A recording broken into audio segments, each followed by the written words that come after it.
You can't imagine the feeling that you suddenly have no idea what you're doing out there.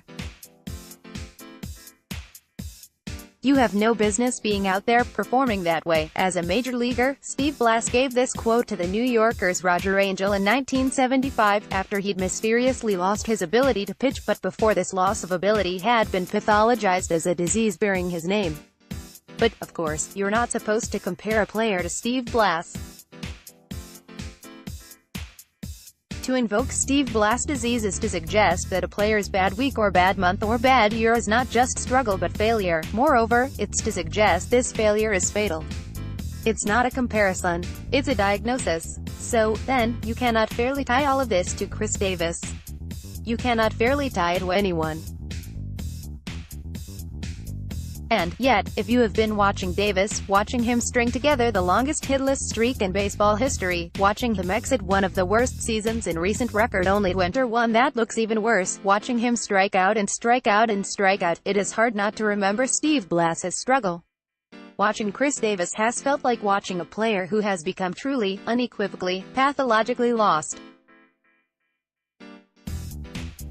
There can be a fine line between poor luck and poor performance. Baseball inherently includes so much of the former that it can be tricky to definitively distinguish it from the latter. There is an entire suite of metrics devoted to uncovering this difference, stripping away luck and context to determine the truest version of the player underneath. After all, even the best hitter will have an extended slump at one point or another.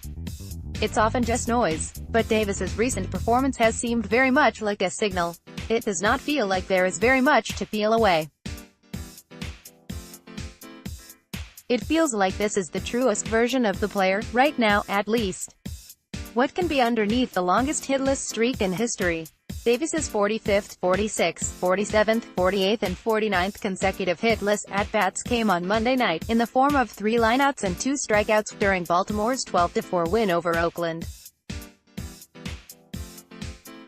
In terms of the box score, this game was very much like every other one he's appeared in this season. He's now 0 for 28 in 2019 with 15 strikeouts.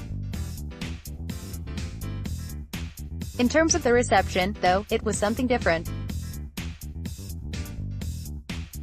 During Baltimore's first home game of the season last week, Davis was booed and booed again, one raucous round for each of his 3 strikeouts.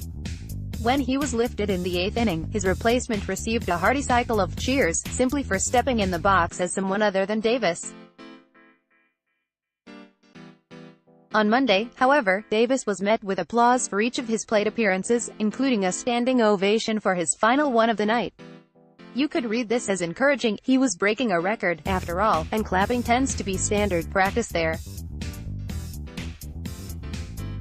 You could read it as the opposite. Not all records are good, and this one certainly was not. You could read it as something in between. But, to be fair, there isn't a roadmap for this. What is a home crowd's proper response to historic failure? Maybe it would be most polite just to ignore the whole thing. If Davis's situation looks like it might be incurable, perhaps it would be kindest simply to let it pass without any special recognition. He knows this is happening. The crowd's collective thinking might go, so maybe we just shouldn't remind him of it. Emily Post would probably approve. A cheer can be seen as a simple vote of confidence for Davis, sure, but it can also be seen as the same for his failure, something mocking and mean, and, well, who wants to get in the middle of that? In a sense, there's precedent here, too, as polite disregard is just how home fans treated the previous record holder. During Eugenio Velez's 46 consecutive hitless at-bats in 2010 and 2011, no one said much of anything. It is probably better that most people overlooked Eugenio Velez's last at-bat of the season, wrote the Los Angeles Times, nearly a month after it had passed. Television sportscasters all but ignored the saga of the Dodgers' utility player. His name appeared in a few news stories the next day, mostly near the end. Here, the precedent doesn't quite apply, however. It took no special effort for the home crowd to stay quiet for Velez. It typically doesn't when it comes to a utility man whose playing time is doled out irregularly. Velez's futility occurred in fits and starts over the course of more than an entire calendar year, from a player of whom too much had never been expected.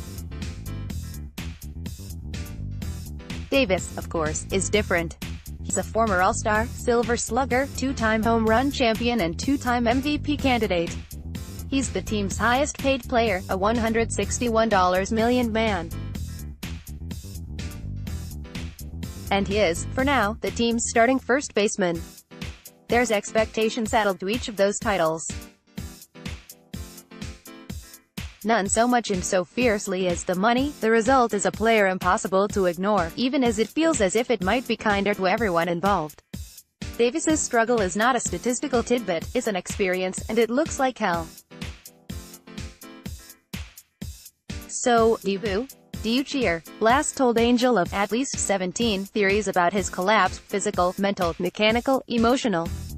He didn't know which, if any, might be right. He just knew that he couldn't fix it.